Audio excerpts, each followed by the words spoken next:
Surah Al-Fatihah itu terdiri dari 7 ayat.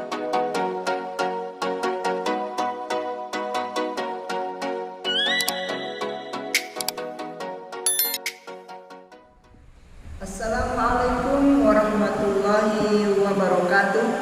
Bersama saya lagi Dedi Insan Pisan.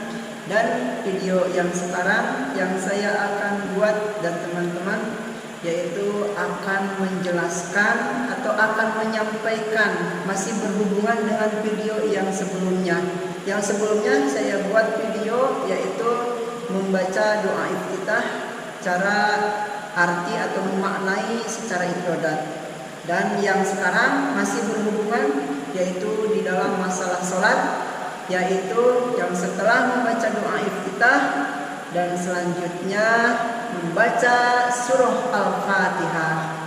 Dan teman-teman sekalian, kita sudah tahu bahwa membaca surah Al-Fatihah itu hukumnya menjadi rukun atau wajib. Dalam arti kalau kita melaksanakan membaca surah Al-Fatihah di dalam sholat, maka sholat kita insya Allah diterima oleh Allah Subhanahu wa Ta'ala. Amin ya Allah. Dan sebaliknya, kalau kita meninggalkan membaca surah Al-Fatihah, maka sholat kita na'udzubillah menjadi tidak sah atau batal. Oleh karena itu, seharusnya kita sebagai orang Islam, sebagai orang yang mengerjakan ibadah sholat, sudah seharusnya bahkan harus diprioritaskan untuk lebih memahami bukan sekedar bacaannya, tetapi seluruh kandungan yang terkandung di dalam surah Al-Fatihah. Mari teman-teman sekalian kita perdalam, yaitu tentang surah Al-Fatihah. Surah Al-Fatihah itu terdiri dari 7 ayat. Ini sudah disepakati oleh semua ulama. Sudah menjadi kesepakatan para ulama. Nah, 7 ayat di sini ada yang berbeda di dalam membaca basmalah, yaitu Bismillahirrahmanirrahim. Ada yang mengatakan itu sebagian dari ayat, dan ada juga yang tidak termasuk dari ayat. Tapi secara keseluruhan semuanya menjadi 7 ayat. Kenapa dikatakan 7 ayat? Karena yang pertama menganggap bahwa surah Al-Fatihah itu yang Bismillahirrahmanirrahim termasuk ayat. Kita hitung Bismillahirrahmanirrahim 1, 2, 3, 4, 5, 6, dan 7. Dan ada juga yang mengatakan, para ulama mengatakan surah Al-Fatihah ini terdiri dari 7 ayat. Tetapi surah yang pertama, yaitu Bismillahirrahmanirrahim, Bismillahirrahmanirrahim, itu tidak termasuk surah. Kita hitung, tapi semuanya sama 7 ayat. Kita hitung.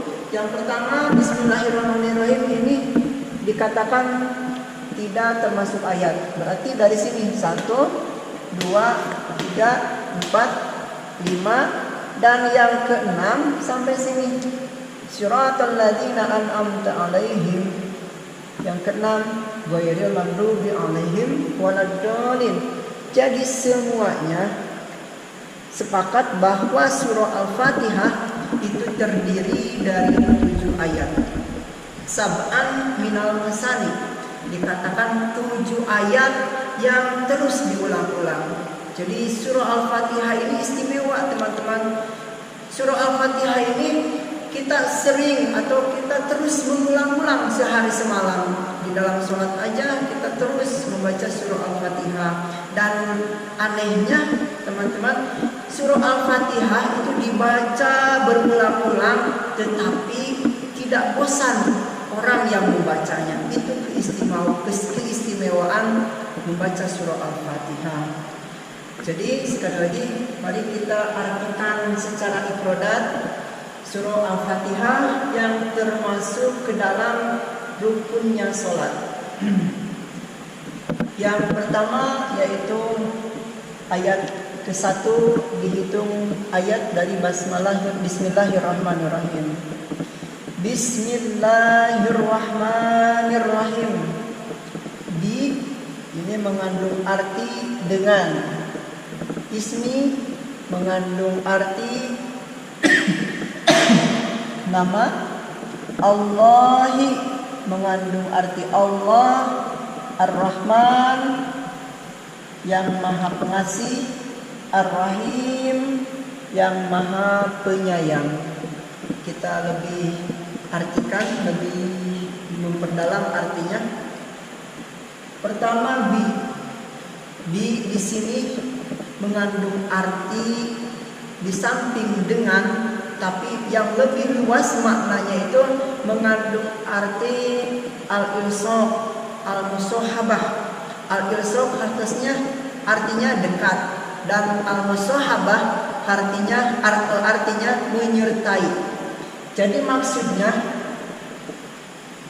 apabila di sini mengandung arti menyertai atau mengandung arti dekat disandingkan dengan Bismillah, nama Allah, dalam arti di dalam kehidupan kita sehari-hari, aktivitas kita sehari-hari di dunia ini, yaitu jangan sampai kita tidak ingat kepada Allah. Dalam arti setiap kita melakukan segala sesuatu harus merasa dekat dengan Allah, bahkan harus merasa lebih dekat. Allah itu lebih dekat dari urat nadi dengan kulitnya.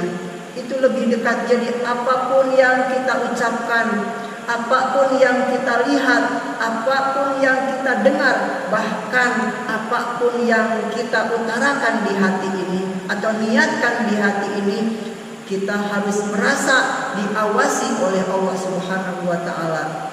Oleh karena itu, orang yang benar-benar hidupnya karena Allah taala melaksanakan aktivitas apapun, sebelum melaksanakannya dia tidak lupa membaca bismillah.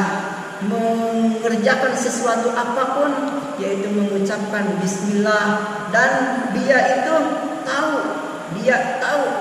paham membaca bismillah itu dalam arti dengan menyebut namamu ya Allah. Dalam arti ya Allah, aku tahu engkau dekat, aku tahu engkau mendengar, aku tahu engkau melihat, aku tahu engkau merasakan apa yang saya rasakan. Maka saya dengan menyebut, dengan meminta pertolonganmu, dengan karena Allah, dengan lillahi ta'ala, saya melaksanakan atau melakukan sesuatu itu karenamu ya Allah, maka dia mengerjakan sesuatu. Jadi intinya, orang yang benar-benar membaca bismillah yaitu dengan menyebut nama Allah dalam arti dia melakukan segala sesuatu itu yang disandingkan dengan nama Allah. Dia tidak lupa bahwa segala sesuatu itu dia mengucapkan karena Allah Subhanahu wa taala. Selanjutnya Ar-Rahman. Ar-Rahman ini mempunyai arti yang maha pengasih. Dan yang sebenarnya Ar-Rahman sama Ar-Rahim ini satu kata yang artinya itu sama. Jadi dua kata, maksudnya dua kata yang artinya sama. Ar-Rahman yang sebenarnya itu kasih sayang Allah, Ar-Rahim yang sebenarnya itu kasih sayang Allah. Tapi ada perbedaan. Perbedaannya apa? Nah, pertama Ar-Rahman yang maha pengasih. Jadi kalau ada seorang hamba melaksanakan segala aktivitasnya karena Allah Subhanahu wa taala, maka dia akan diberikan Ar-Rahman. Artinya dia akan diberikan kasih sayang Allah yang berupa kasih sayang Allah di dunia. Jadi intinya Ar-Rahman ini adalah kasih sayang Allah, semuanya kasih sayang Allah yang diberikan di dunia ini. Dalam arti orang yang Islam, orang yang iman, orang yang tidak iman, semuanya akan mendapatkan kasih sayang Allah. Tapi bedanya apa? Bedanya orang yang melaksanakan aktivitas membaca bismillah dan orang yang melaksanakan aktivitas tidak baca bismillah, itu ada perbedaan. Perbedaannya, yang membaca bismillah maka dia tidak berhenti sampai nikmatnya Allah.